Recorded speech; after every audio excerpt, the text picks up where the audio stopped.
Hello, this is James Smith, and this is my week four assignment for the course Theology with People with Disabilities. I apologize, I'm part of a day late. I had a family thing came up.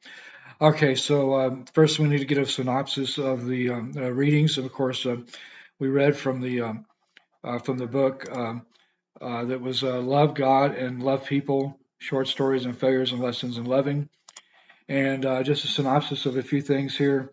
Of course, we were asked to read 4 or 5 different passages here. First was Sins of the Church.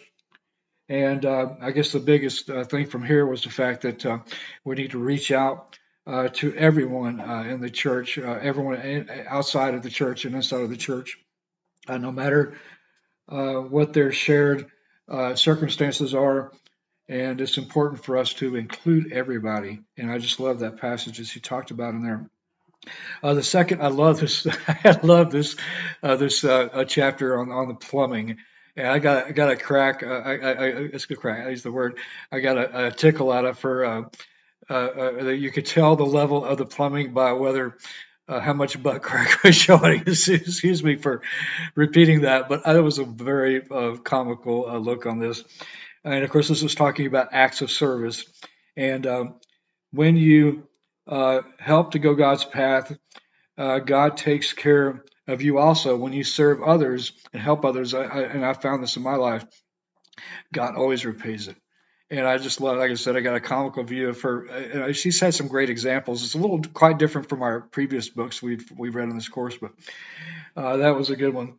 And then part of this here that I've noticed throughout her writing, when she talked about some of the things, was the placement of music in her life, and that's been the case in my life. How music often can be used and is used both to encourage you and encourage others.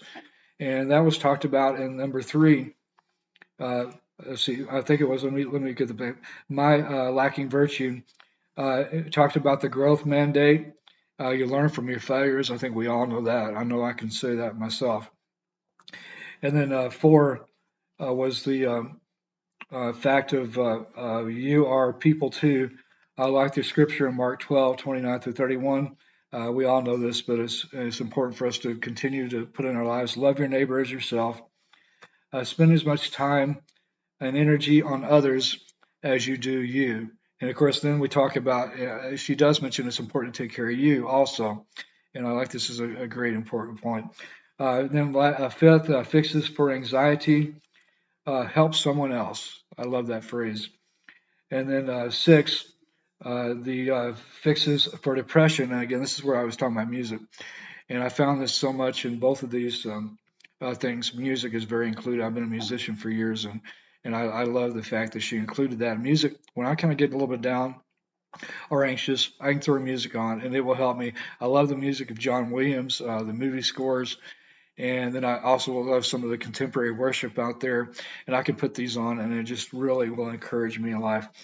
Some of the key takeaways from this past week. I love the love languages. That was something I'm familiar with a little bit before, but I love her take on that was really good. And it's important for us to examine ourselves. But I like the fact that we were able to not only look at how the church should do that inside and outside. I thought that was a good exercise, and then look at it from a personal level. Um, let's see, examine your love language and know how it influences your life and others' life. And then what scriptures align with this? I'm going to close with this. First Corinthians 13:4. Love is patient. Love is kind.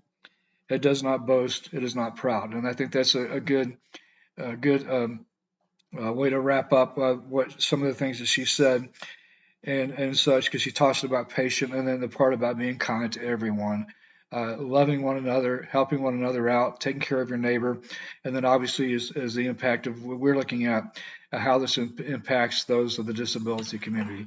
Thank you so much. We'll see you soon. Bye bye.